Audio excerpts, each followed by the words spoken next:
ବିର୍ଲା ଟାୟାର୍ସର ମୂଳ ଶ୍ରମିକଙ୍କୁ ନ୍ୟାୟ ପ୍ରଦାନ ଦାବିରେ ବାଲେଶ୍ୱରରେ ଅନୁଷ୍ଠିତ ହେଲା ଗଣଧାରଣା। ଦାବି ପୂରଣ ନହେଲେ ବ୍ୟାପକ ଆନ୍ଦୋଳନ ପାଇଁ ଆହ୍ୱାନ। ଶାନ୍ତିପୂର୍ଣ୍ଣ ଗଣତାନ୍ତ୍ରିକ ଧାରଣା ବେଳେ ବିର୍ଲା ଟାୟାର୍ସର ମୂଳ ଶ୍ରମିକଙ୍କ ଉପରେ ପୋଲିସ ପ୍ରଶାସନର ଆକ୍ରମଣକୁ ବିରୋଧ ଓ ସେମାନଙ୍କୁ ଆଇନଗତ ପ୍ରାପ୍ୟ ପ୍ରଦାନ ଦାବିରେ trade union association coordination committee ପକ୍ଷରୁ ପ୍ରତିବାଦ ସଭା ଅନୁଷ୍ଠିତ ହୋଇଯାଇଛି। ବାଲେଶ୍ୱର ଜିଲ୍ଲାପାଳଙ୍କ କାର୍ଯ୍ୟାଳୟ ସମ୍ମୁଖରେ ଅନୁଷ୍ଠିତ ଗଣଧାରଣା ଓ ପ୍ରତିବାଦ କାର୍ଯ୍ୟକ୍ରମରେ TUACCର ଅଧ୍ୟକ୍ଷ ପୂର୍ବତନ ବିଧାୟକ ପ୍ରଦୀପ୍ତ ପଣ୍ଡା ଅଧ୍ୟକ୍ଷତା କରିଥିଲେ।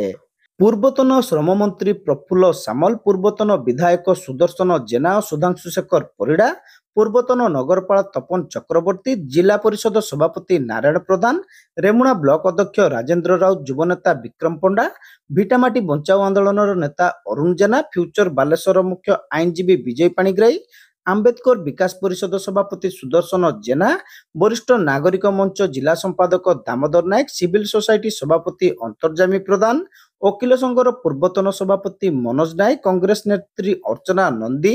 ସିପିଆଇଏମ୍ର ନେତା ପ୍ରେମରଞ୍ଜନ ପାତ୍ର, ସିପିଆଇ ନେତା ମାୟାଧର ନାୟକ, ଯୁବ ଶ୍ରମିକ ନେତା ଶୁଭେନ୍ଦୁ ମଙ୍ଗରାଜ, ଉତ୍କଳ ସମିତି ମହିଳା ସଭାନେତ୍ରୀ ବନ୍ଦନା ବିଶ୍ୱାସ, ସରପଞ୍ଚ ମଞ୍ଜୁଲତା ଆଚାର୍ଯ୍ୟ, ନାରୀ ନେତ୍ରୀ ପ୍ରଜ୍ଞା ପାରମିତା ବିଶ୍ୱାଳ, ପୂର୍ବତନ ଡାକ କର୍ମଚାରୀ ନେତା ନିରଞ୍ଜନ ରାଉତ, ବୀମା କର୍ମଚାରୀ ନେତା ଶ୍ୟାମସୁନ୍ଦର ଜେନା, AITUC ଜିଲ୍ଲା ସଭାପତି ଭାଗବତ ପ୍ରତିଆରୀ, CI2 ନେତା ବିଜୟ ପାତ୍ର, ପରିବହନ ଶ୍ରମିକ ନେତା ରାଜକିଶୋର ଲେଙ୍କା, ମେଡିକାଲ କ୍ରିୟାନୁଷ୍ଠାନ କମିଟି ସଭାପତି ନିରଞ୍ଜନ ପରିଡ଼ା ପ୍ରମୁଖ ଏଥିରେ ଯୋଗଦେଇ ଶ୍ରମିକମାନଙ୍କର ଆଇନଗତ ପ୍ରାପ୍ୟ ଓ ନିଯୁକ୍ତି ପ୍ରଦାନ ପାଇଁ ଦାବିକୁ ସମର୍ଥନ ଜଣାଇଥିଲେ। ରାଜ୍ୟ ସରକାର ଓ ଜିଲ୍ଲା ପ୍ରଶାସନ ପକ୍ଷରୁ ଏଥିପାଇଁ ତୁରନ୍ତ କାର୍ଯ୍ୟାନୁଷ୍ଠାନ ଗ୍ରହଣ କରିବାକୁ ଦାବି କରିଥିଲେ। ଗତ 2 ତାରିଖରେ ବିର୍ଲା କାରଖାନା ଫାଟକ ସମ୍ମୁଖରେ ଧାରଣାରତ ଶ୍ରମିକ ଓ ସେମାନଙ୍କ ପରିବାର ସଦସ୍ୟମାନଙ୍କୁ ବଳ ପ୍ରୟୋଗ କରି ଉଠାଇ ନେବା ଓ ମିଥ୍ୟା ଅଭିଯୋଗରେ ଶ୍ରମିକ ନେତାଙ୍କୁ ଗିରଫ କରିବା ଘଟଣାକୁ ସେମାନେ ଦୃଢ ନିନ୍ଦା କରିଥିଲେ। ଶ୍ରମିକମାନଙ୍କୁ ଉପଯୁକ୍ତ ନ୍ୟାୟ ପ୍ରଦାନ କରା ନଗଲେ ରାଜପଥ ଅବରୋଧ ଓ ବାଲେଶ୍ୱର ଜିଲ୍ଲା ବନ୍ଦ ପାଇଁ ବକ୍ତାମାନେ ଆହ୍ୱାନ ଦେଇଛନ୍ତି। जो एम्प्लॉइज मैंने रही काम कर बाकिया दरमा सब रही काम कर एज रही से बिर्ला टायर्स खोलिया विरुद्ध नुह ताकू ठीक ढंग से चलबार दायित्व जोटा रही सेटा संपादन करूनी जो दाबी गुड़िक स्थिरीकृत होती संपर्क नवा कथा। प्रथम कथा हूँ जी बाकिया पैसा रही दरमा बाबद हो PF डिपोजिट कथा हो ग्रेच्युटी कथा हो एगुड़िक मिली ना जो मैंने रिटायर्ड कर जो मैंने बर्तमान अच्छा यहाँ करवाटा मागवाटा कौन यहाँ जब सरीज क्या मागे से यही कथा मागी सरकार कही एगुड़ाक दिज्व।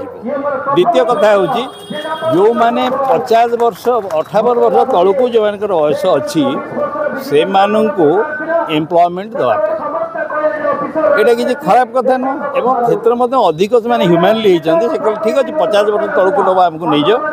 एवं 58 ରୁ 50 वर्ष जो मैंने रही पारी जाइए 51 ରୁ 50 वर्ष तुम्हें से गोटे पैकेज दियो से 8 वर्ष आहरी कम करते दियो यहाँ कौन भूल कथा न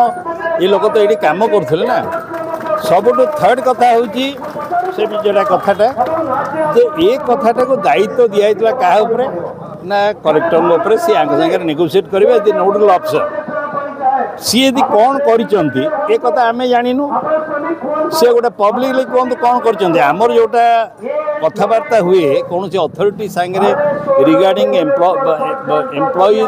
बा वर्कर कथा से मानुट्स हुए सरकार कहले यही कथा गुड़िक पूरण करने दिगरे दायित्व देले कलेक्टर को। कलेक्टर ये बाबद किसी कथा कले ना हठात अंधा दुनिया भाव शांतिपूर्ण भाव से जो आंदोलन चलई रखिंट जबरदस्ती जाइए उठे कि नहीं यहाँ हूँ कौन कथा देवेनि बर्तमान अवस्था आपड़ कहे जे विधानसभा भितर कथा कहबार सुविधा नहीं पार्लियामेंट भितर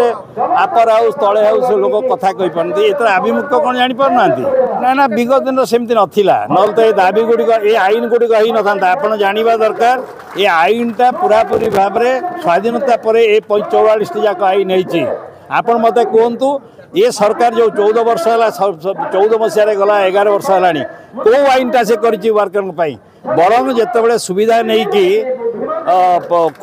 करोना समय कौन से आलोचना भी नहीं आईन गुड़िक काटी कोर्ट कर 8 घंटा श्रम दिवस आज ना 12 घंटा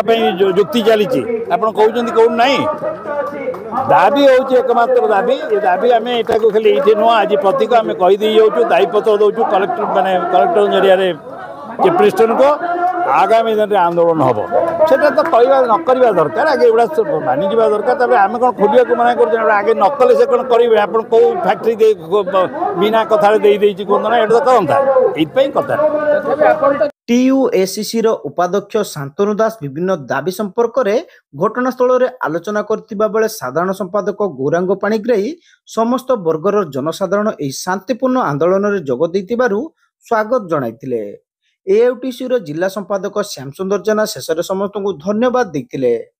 एही अवसर में मुख्यमंत्री उद्देश्य दाबी संबलित स्मारक पत्र प्रदान करा जाइतिला। शरद चंद्र दलाई, दुकुल चंद्र घड़ाई, जतीन पात्र, शेख मयूद्दीन, कमल दास, आलोक दास, सरोजिनी विश्वाल, कुनी बसंतिया, संयुक्ता घोष और भरत चंद्र सेठी प्रमुख कार्यक्रम परिचालन में सहयोग करथिले।